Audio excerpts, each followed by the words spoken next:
कहते हैं राजन परीक्षित। आज भगवान श्री राम की कथा सूर्य वंश में चलते हैं कि सूर्य वंश में अयोध्या नगरी में कौन कौन राजा हुए। बड़ी पावन बड़ी ही सुंदर कथा है। भागीरथ के पुत्र का नाम था ऋतु। भागीरथ अयोध्या नगरी के राजा थे। भागीरथ के पुत्र हुए ऋतु। ऋतु के पुत्र होते हैं नाव। नाव के पुत्र हुए सिंधुदीप। सिंधुदीप के पुत्र हुए आयताय। आयताय के हुए ऋतुपर्ण। ऋतुपर्ण के हुए सर्वकाम। सर्वकाम के हुए सुदास। सुदास के पुत्र हुए सौदास। और सौदास के हुए अश्वमक। अश्वमक के हुए मूलक। मूलक महाराज के हुए दशरथ महाराज। दशरथ महाराज के हुए एडविड। एडविड के हुए विश्वसह। विश्वसह के हुए खटवांग। खटवांग के पुत्र हुए दीर्घभाव। दीर्घभाव के पुत्र हुए रघु। और रघु महाराज के हुए अज महाराज। अज महाराज के पुत्र होते हैं दशरथ महाराज। दशरथ महाराज का जन्म हुआ। तो महाराज दशरथ पूर्व जन्म में कौन थे?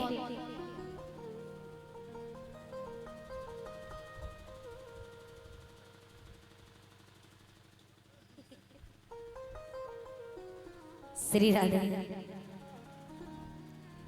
महाराज दशरथ पूर्व जन्म में एक ब्राह्मण थे। इनका नियम था गांव के बाहर भगवान विष्णु का मंदिर था। उस मंदिर में 1000 तुलसी दल अर्पण करना इनका नियम था। अब रोजाना के नियमों के अनुसार ये 1000 तुलसी दल अर्पण करने के लिए चले।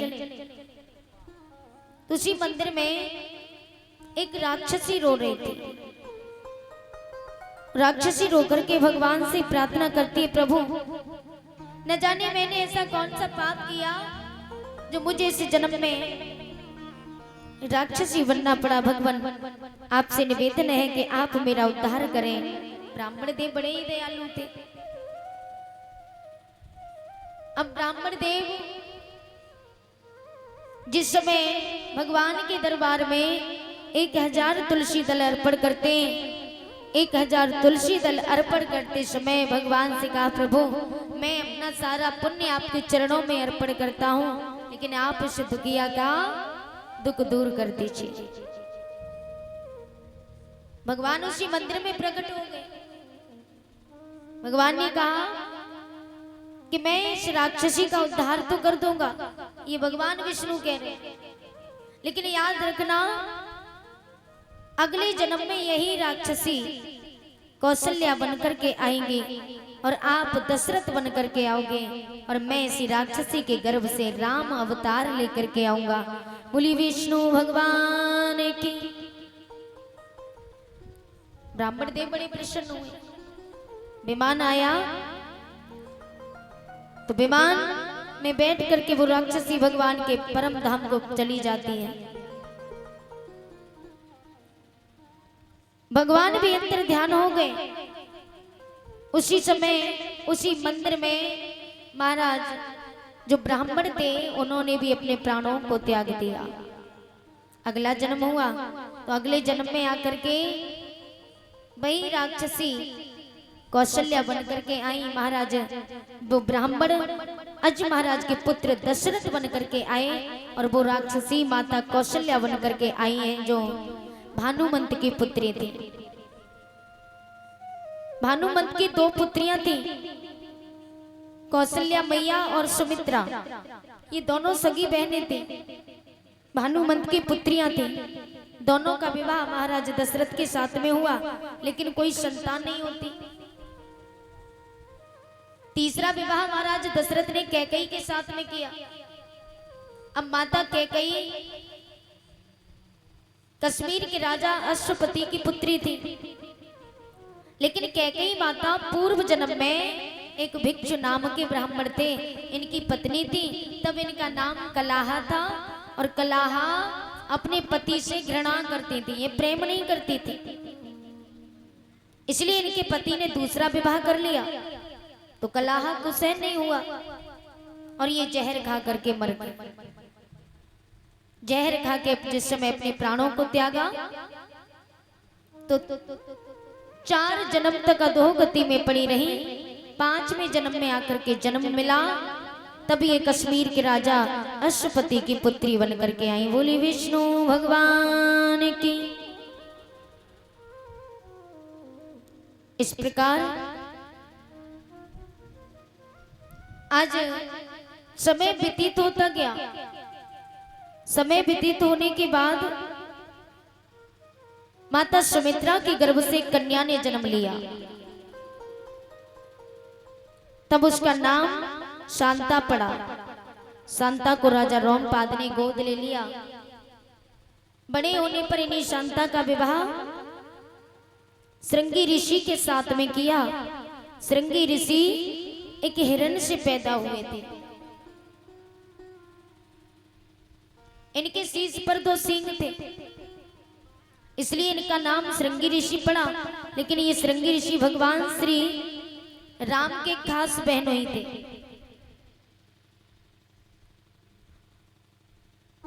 शांता का विवाह श्रृंगी ऋषि के साथ में हुआ। महाराज दशरथ के कोई संतान नहीं। अब जब कोई संतान नहीं तो बड़े दुखी हैं।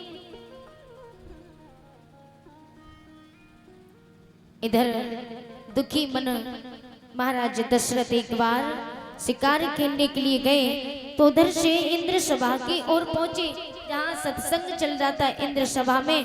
तो इंद्र सभा में बैठ करके सत्संग सुना। बड़े बड़े ऋषि मुनि महात्मा बैठे हुए थे, बैठ करके सत्संग श्रवण कर रहे थे। इन्होंने भी सत्संग श्रवण किया और सत्संग श्रवण करने के बाद महाराज दशरथ वहां से लौट करके आए। विचार किया, सिर की तरफ देखा तो सिर पे पगड़ी नहीं, तो बड़े दुखी हो गए। आज पगड़ी न पा करके उसी समय दोबारा से पुनः से इंद्र सभा में गए। तो इंद्र सभा में जाकर के देखा कि जिस स्थान पर महाराज दशरथ बैठे हुए थे उस स्थान को इंद्रदेव ने स्वच्छ और साफ करवा दिया। महाराज दशरथ को इसी बात का बड़ा दुख हुआ। सोचने लगे, इंद्रदेव से पूछा तो पूछने लगे कि कहा कि जिस स्थान पर मैं बैठा था आपने इस स्थान को साफ और स्वच्छ क्यों करवा दिया। जैसी ये बात सुनी तो इंद्रदेव कहने लगे, यदि आपको बुरा न लगे तो मैं बताऊं कि जो भी निर्वंशी राजा, जो संतानहीन राजा हमारे दरबार में आकर के बैठते हैं, हम उस स्थान को स्वच्छ और साफ करवा देते हैं। ये बात महाराज दशरथ ने सुनी तो महाराज दशरथ बड़े दुखी हो गए।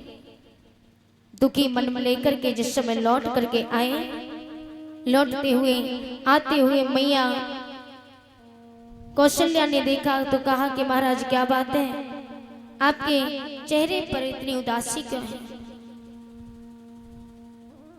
महाराज दशरथ कहने लगे,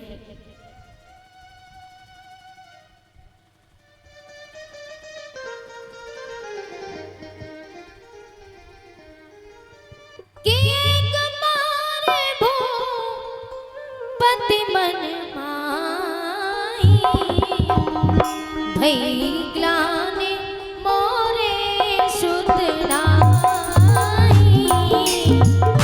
एक बार भूपत मन माई, भई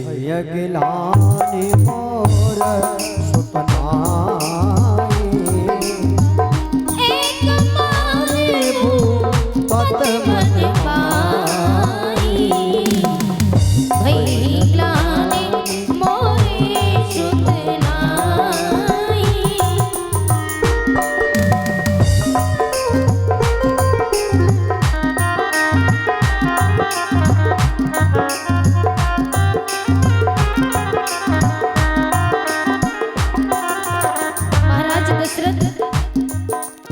जैसे ही मैया कौशल्या से कहते, कहा कि मेरी कोई संतान नहीं, सभी मुझे निर्वंश कहते, निर्वंशी राजा कहते।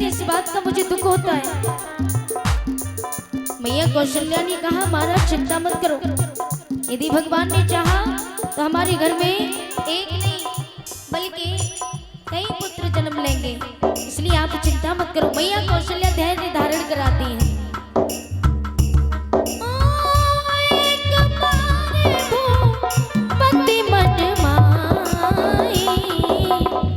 भई ग्लानि मोरे सुत नाई।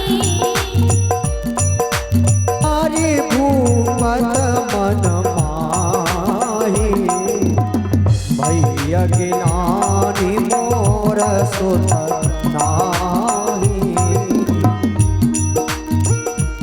गुर गृह तुरंत गयो महिपाला, हाथ जोड़े करे विनय विशाला। गुरु ग्रह तुरंत गयो महिपाला, हाथ जोड़ करे विनय विशाला।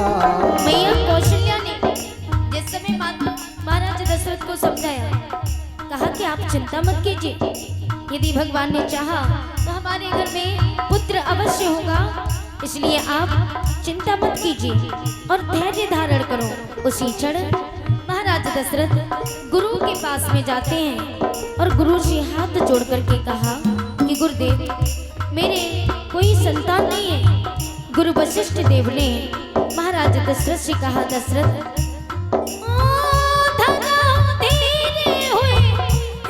सुतचारी, त्रिभुवन विदित भगत में आरी। धनौ दिए हुए हैं सुतचारी, त्रिभुवन विदित भगत में आरी। धनौ दिए हुए हैं सुतचारी, त्रिभुवन विदित भगत में आरी।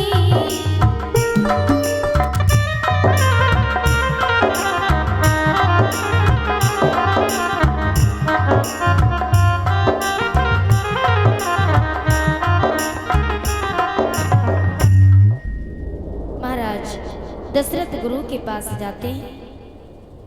उसी समय हाथ जोड़ करके कहा कि गुरुदेव मेरे कोई संतान नहीं है। तो गुरु वशिष्ठ देव कहने लगे चिंता न करो, यदि भगवान ने चाहा तो तुम्हारे घर में एक नहीं बल्कि चार चार पुत्र होंगे। उसी समय गुरु वशिष्ठ देव जी यज्ञ करवाते हैं। वशिष्ठ देव जी जिस समय यज्ञ करवाते हैं तो श्रृंगेर से गुरु वशिष्ठ बुलावा, पुत्र काम शुभ यज्ञ करावा। श्रृंगी ऋषि गुरु वशिष्ठ को बुलाते हैं, पुत्र यज्ञ करवाया और यज्ञ करवाते समय यज्ञ में आहुति डाली तो यज्ञ पुरुष भगवान प्रसन्न हुए और प्रसन्न होकर के खीर का पात्र हाथों में लेकर के प्रकट होते हैं। वही खीर का पात्र महाराज दशरथ को दिया और कहा अपनी तीनों रानियों को खिला दो। तीनों रानियों को खीर बांटी। तीनों रानियों ने स्नान ध्यान क्रिया से निवृत्त होकर के खीर जिस समय खाई तो अग्निदेव भगवान प्रसन्न होकर के जो खीर का पात्र लेके प्रकट हुए थे वही वशिष्ठ देव ने दशरथ को दिया। दशरथ महाराज ने तीनों रानियों को दिया। तीनों रानियों ने स्नान ध्यान क्रिया से निवृत्त होकर के खीर खाई है।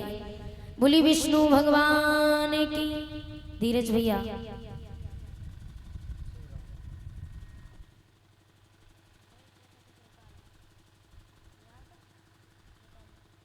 श्री राधा।